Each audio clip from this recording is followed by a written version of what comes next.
ओम शांति। स्वयं को विश्व कल्याणकारी आत्मा अनुभव करें। मैं शक्ति स्वरूप आत्मा शक्तिशाली वाइब्रेशन द्वारा खुद के और सर्व के व्यर्थ संकल्पों को भस्म कर रही हूँ। स्वयं का कल्याण कर सर्व का कल्याण कर रही हूँ। मैं विश्व कल्याणकारी आत्मा हूँ। निरंतर श्रेष्ठ वाइब्रेशन मुझ आत्मा से फैल रहे हैं और सर्व आत्माओं की बुद्धि बोझ से हल्की हो रही है।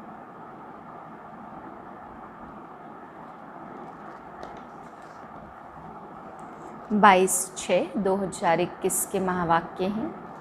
आज बाबा हम बच्चों को समझाते कि बच्चे इस सृष्टि में जो भी कुछ करता है, निष्काम कोई भी कुछ नहीं करता, सभी को उसका फल जरूर मिलता है। तो बाबा कहते बच्चे निष्काम तो केवल एक बाप ही है जो किसी से फल की इच्छा नहीं रखते हैं। फिर बाबा ने समझाया कि तुम बच्चे राजधानी स्थापन कर रहे हो तो 100% निश्चित है कि राजधानी बननी ही है। ऐसा नहीं कि राजधानी बनने में दिक्कत आएगी या परेशानी आएंगी तो राजधानी नहीं बनेगी।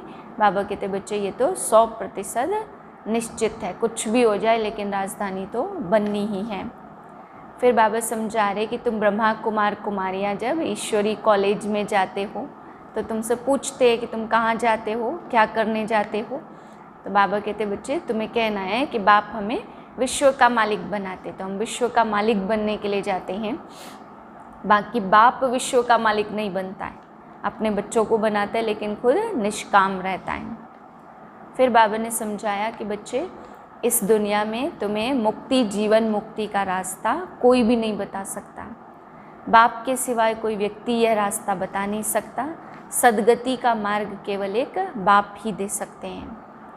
फिर बाबा ने धर्मों के लिए समझाया कि बच्चे आदि सनातन देवी देवता धर्म है, तो जो सबसे पहले धर्म था उसकी संख्या ज़्यादा होनी चाहिए, उसकी आदमशुमारी ज़्यादा होनी चाहिए, लेकिन आज कम है। इसलिए बाबा कहते हैं और धर्मों में कन्वर्ट हो गए। 2500 साल के बाद जो इस्लामी बौद्धी आदि आए हैं, तो बाबा कहते हैं बच्चे सभी धर्मों में देवता धर्म की आत्माएं कन्वर्ट हो गई हैं, इसलिए इतनी ज़्यादा संख्या नहीं होती। फिर बाबा ने आज लौकिक और अलौकिक और पारलौकिक बाप का अर्थ समझाया है कि बच्चे लौकिक बाप तो तुम बच्चों को धन का वर्षा भी देते और साथ साथ पतित बनने का वर्षा भी देते हैं, और पारलौकिक बाप बाबा ने कहा कि तुम्हें वर्षा भी देते और साथ में पावन भी बनाते हैं। फिर बीच में बाबा ने कहा ये अलौकिक बाप है जिसको पारलौकिक बाप आकर के रास्ते चलते पकड़ लेता है अपना कार्य कराने के लिए।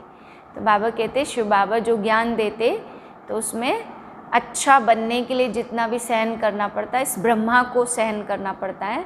बाबा कहते कि मुझे कुछ भी सहन नहीं करना पड़ता, मुझे कोई भी तकलीफ़ नहीं होती है। गाली खाने के लिए बाबा ने कहा ये ब्रह्मा बाबा को फंसाया, रास्ते चलते ब्राह्मण फंस गया, तो शिव बाबा ने भी आके रास्ते चलते इस ब्राह्मण को फंस लिया। तो बाबा कहते अलौकिक बाप पर ही कलंक लगाए, अलौकिक बाप को ही सहन करना पड़ता, अलौकिक बाप का ही ये सब कार्य है, बाकी कृष्ण और शिव बाबा को कुछ भी सहन नहीं करना पड़ता। फिर बाबा समझा रहे हैं कि दिव्य दृष्टि तुम बच्चों को मैं आकर के देता हूँ। मेरा काम है दिव्य दृष्टि थोड़ी देर के लिए देना, बाकी बाबा कहते हैं इसकी चाबी मेरे पास है, मैं इसको किसी को भी नहीं दे सकता। तुम्हें बाप की महिमा में बाप समान बनना है, बाप समान बन सकते लेकिन दिव्य दृष्टि की चाबी मिल न सके। फिर बाबा समझा रहे कि भक्ति मार्ग में मुझे बहुत सारे काम करने पड़ते, इसलिए दिव्य दृष्टि की चाबी मुझे जब काम आती है। जो जिस भावना से मुझे याद करते, जो जिस रूप से याद करते हैं, उसी रूप से मैं उनको साक्षात्कार कराता हूँ इस दिव्य दृष्टि के द्वारा। फिर बाबा समझाए कि अभी तुम बच्चों में बहुत खाद पड़ी है, जितना तुम याद करेंगे उतना आत्मा की खाद निकलती जाएगी। सालीग्राम के लिए भी बाबा ने आज समझाया कि बच्चे शिव के साथ छोटे छोटे सालीग्राम बनाते, लेकिन फिर उनको तोड़ देते हैं। तो बाबा कहते हैं शिव बाबा के साथ जिन्होंने सर्विस की उनके साथ भी देखो क्या हाल करते हैं। विकर्म के लिए भी बाबा ने समझाया कि तुम बच्चे रावण की प्रवेशता होने से जो भी कर्म करते हो वो सारे विकर्म बनते हैं। बाबा कहते बच्चे कर्म की भोगना, बीमारी आदि ये सब विकर्मों के कारण आपको मिलता है और विकर्म होते हैं रावण की प्रवेशता से। मीठे बच्चे, इस दुनिया में निष्काम सेवा केवल एक बाप ही करता है, बाकी तुम जो कुछ कर्म करते हो उसका फल अवश्य मिलता है। प्रश्न, ड्रामानुसार कौन सी बात 100% सर्टेन है जिसकी तुम बच्चों को खुशी होती है? उत्तर, ड्रामा अनुसार सर्टेन है कि नई राजधानी स्थापन होनी ही है। तुम बच्चों को खुशी है कि श्रीमत पर हम अपने लिए अपनी राजधानी स्थापन कर रहे हैं। इस पुरानी दुनिया का विनाश तो होना ही है। तुम बच्चे जितना पुरुषार्थ करेंगे उतना ऊंच पद प्राप्त होगा। गीत है, तुम्हें पाके हमने जहाँ पा लिया है। ओम शांति। जो बच्चे कहते बाबा भी वही कहते हैं। बच्चे कहते बाबा तुम्हें पाके हम स्वर्ग के मालिक बनते हैं। बाप भी कहते बच्चे मन मना भाव। बात एक ही हो गई। मनुष्य सब पूछेंगे कि ब्रह्मा कुमार कुमारियों को इस सत्संग में जाकर क्या मिलता है? तो ब्रह्मा कुमार कुमारियाँ कहते हम बाप दादा से विश्व का मालिक बनते हैं। विश्व का मालिक और कोई बन न सके। विश्व के मालिक यह लक्ष्मी नारायण ही है।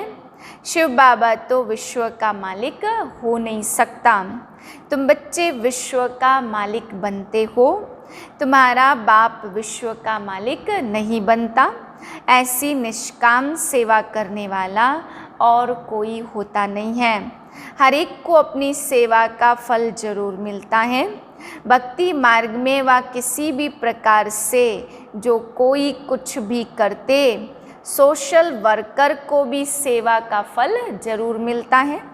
गवर्नमेंट से पगार मिलता, बाप कहते मैं ही एक निष्काम सेवा करता हूँ जो बच्चों को विश्व का मालिक बनाता हूँ, और मैं नहीं बनता। बच्चों को सुखी करके सुखधाम का मालिक बनाए, 21 जन्मों का सुख दे। मैं अपने निर्वाण धाम में व वानप्रस्थ अवस्था में बैठ जाता हूँ। वानप्रस्थ तो मूल वतन को ही कहेंगे। मनुष्य वानप्रस्थ लेते हैं, बच्चों को सब कुछ दे जाए, सत्संग आदि करते। गुरु करते हैं कि यह मुक्ति का रास्ता बताए। अब तुम बच्चे जान गए हो कि मुक्ति, जीवन मुक्ति का रास्ता कोई मनुष्य मात्र कभी किसको बता न सके। वे किसी को भी सद्गति दे नहीं सकते, अपने को भी नहीं दे सकते। अपने को दें तो फिर दूसरों को भी दे सके। बाप आते ही है परम धाम से, वह वहाँ का रहने वाला है। तुम बच्चे भी वहाँ के रहने वाले हो। तुमको पार्ट बजाना है इस कर्म क्षेत्र पर। बाबा को भी एक बार यहाँ आना है तुम बच्चों के लिए। जबकि स्वर्ग की स्थापना हो रही है तो जरूर नरक का विनाश होना ही है। अभी तुम जान गए हो शिव बाबा ब्रह्मा द्वारा आदि सनातन देवी देवता धर्म की स्थापना कर रहे हैं। तुम जानते हो हम मनुष्य से देवता बन रहे हैं फिर से। तुम बच्चों की बुद्धि में है कि हर 5000 वर्ष बाद हम फिर से आकर ब्रह्मा द्वारा शिव बाबा के बच्चे बनते हैं। वर्षा पाने के लिए पतित पावन उनको कहा जाता है। नॉलेजफुल ज्ञान का सागर भी है। योग अर्थात याद सिखाते हैं, परंतु निराकार कैसे समझाएं। इसलिए ब्रह्मा द्वारा मनुष्य से देवता बनाता हूँ, अर्थात देवी देवता धर्म की स्थापना करता हूँ। अब वह धर्म है नहीं, फिर बनाना पड़े। अब फिर से आदि सनातन देवी देवता धर्म स्थापन कर बाकी सबको मुक्ति धाम में ले जाता हूँ।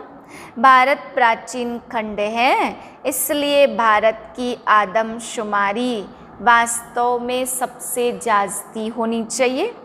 ऐसी बातें और कोई की बुद्धि में नहीं आती है।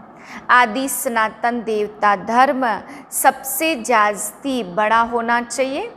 5000 वर्ष से उन्हों की वृद्धि होती रहती है, बाकी और तो आते ही हैं 2500 वर्ष के बाद। इस्लामियों की आदमशुमारी कम होनी चाहिए, फिर थोड़े समय बाद बौद्ध धर्म वाले आते तो उन्हों में थोड़ा फर्क होना चाहिए। इस्लामी बौद्धि आदि पहले सतो प्रधान हैं, फिर धीरे धीरे तमो प्रधान बनते। यह भी हिसाब है। जो अनन्य समझदार बच्चे हैं उन्हों को ख्याल करना पड़े। आजकल लिखते हैं चाइनीज सबसे ज़्यादा, परंतु उन्हों को सृष्टि चक्र का तो ज्ञान है ही नहीं। यह सब राज तुम बच्चों की बुद्धि में है। जो पढ़े लिखे हैं उन्हों को डिटेल में समझाना होता।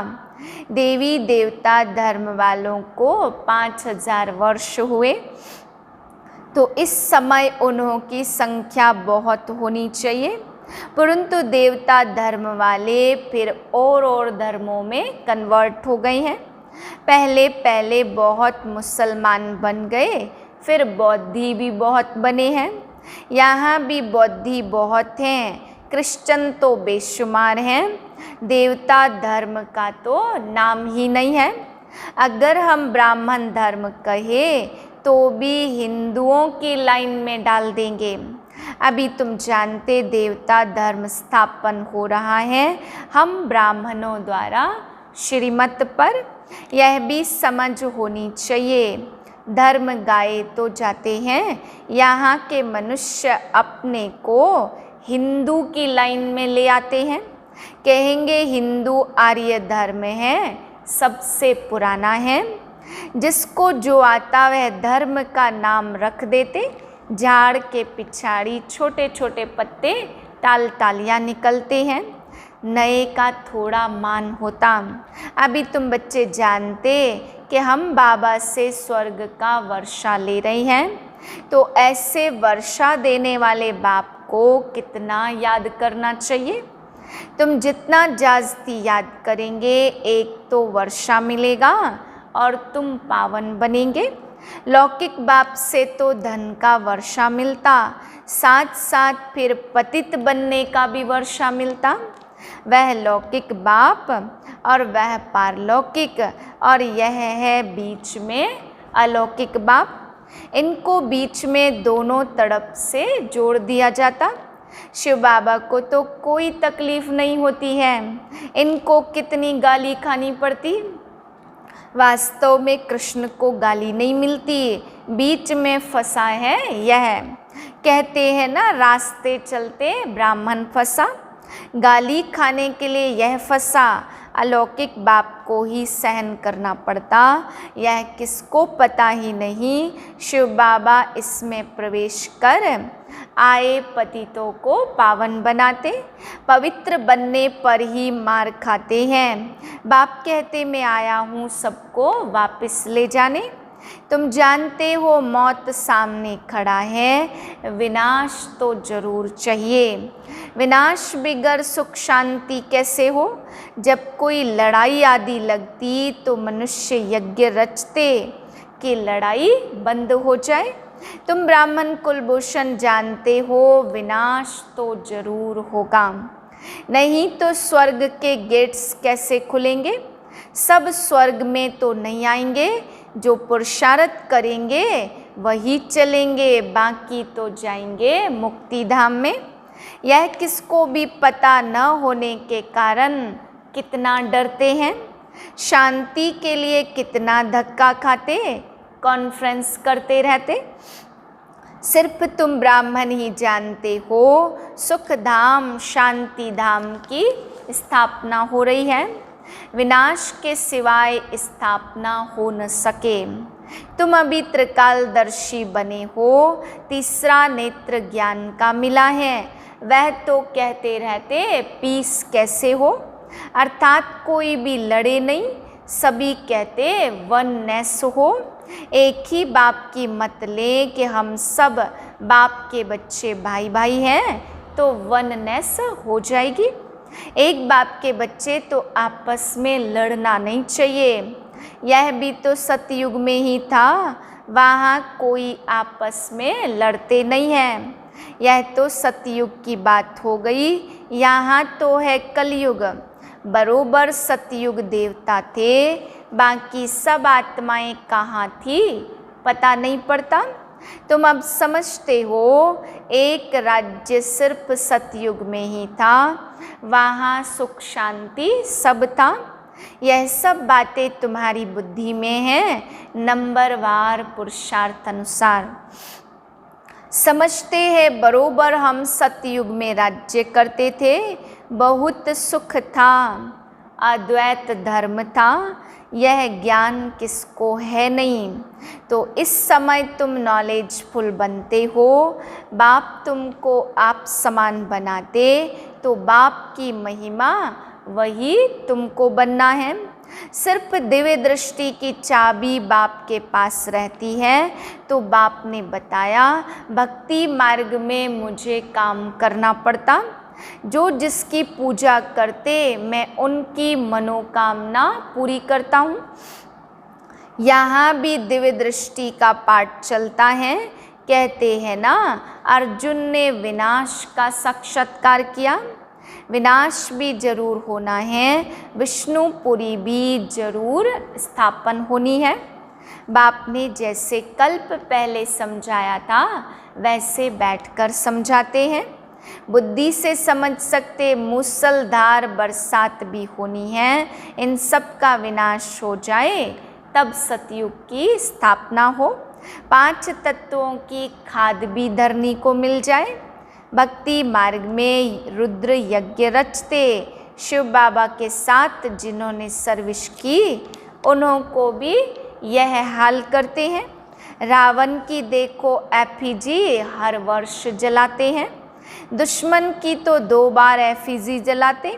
ऐसे नहीं कि वर्ष वर्ष जलाने का नियम रखते हैं, एक बार ही गुस्सा निकाल देंगे। रावण को तो हर वर्ष जलाते, इसका अर्थ तो कोई समझते नहीं है।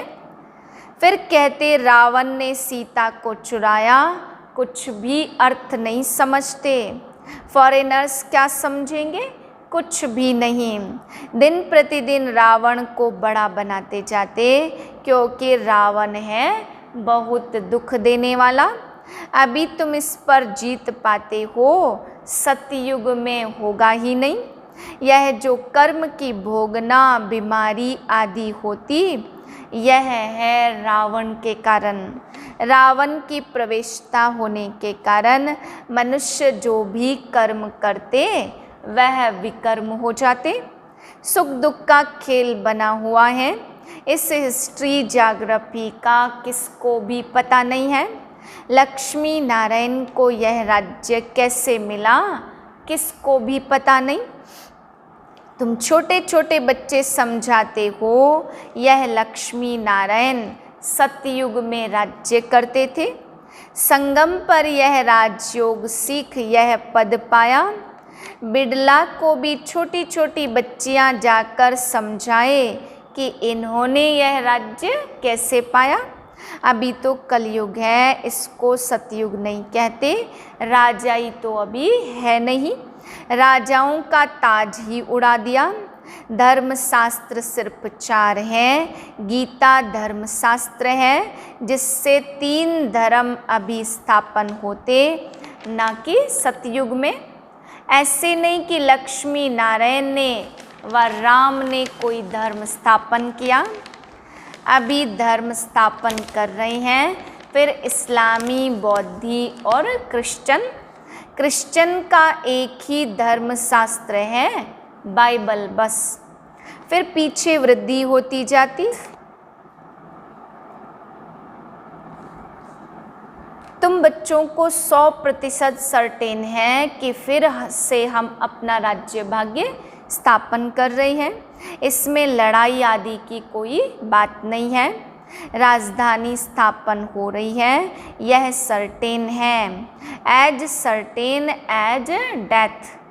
तुम जानते हो हम फिर से राज्य भाग्य लेते, जितना पुरुषार्थ करेंगे उतना ऊंच पद पाएंगे। अच्छा, मीठे मीठे से लदे बच्चों प्रति माता पिता बाप दादा का याद प्यार गुड मॉर्निंग। रूहानी बाप की रूहानी बच्चों को नमस्ते। हम रूहानी बच्चों की रूहानी बाप को नमस्ते। धारणा के लिए पहली पॉइंट, जो बाप की महिमा है उस महिमा को स्वयं में लाना है। बाप समान महिमा योग्य बनना है। पारलौकिक बाप से पवित्रता का वर्षा लेना है। पवित्र बनने से ही स्वर्ग का वर्षा मिलेगा। दूसरी पॉइंट है, श्रीमत पर अपने ही तन मन धन से एक आदि सनातन देवी देवता धर्म की स्थापना करनी है। वरदान है, त्रिकालदर्शी बन व्यर्थ संकल्प व संस्कारों का परिवर्तन करने वाले विश्व कल्याणकारी भव। जब मास्टर त्रिकालदर्शी बन संकल्प को कर्म में लाएंगे तो कोई भी कर्म व्यर्थ नहीं होगा। इस व्यर्थ को बदलकर समर्थ संकल्प और समर्थ कार्य करना, इसको कहते हैं संपूर्ण स्टेज। सिर्फ अपने व्यर्थ संकल्पों व विकर्मों को भस्म नहीं करना है, लेकिन शक्ति रूप बन सारे विश्व के विकर्मों का बोझ हल्का करने व अनेक आत्माओं के व्यर्थ संकल्प को मिटाने की मशीनरी तेज करो, तब कहेंगे विश्व कल्याणकारी। स्लोगन है, नष्टो मोहा बनना है तो सेवा अर्थ स्नेह रखो, स्वार्थ से नहीं। ओम शांति।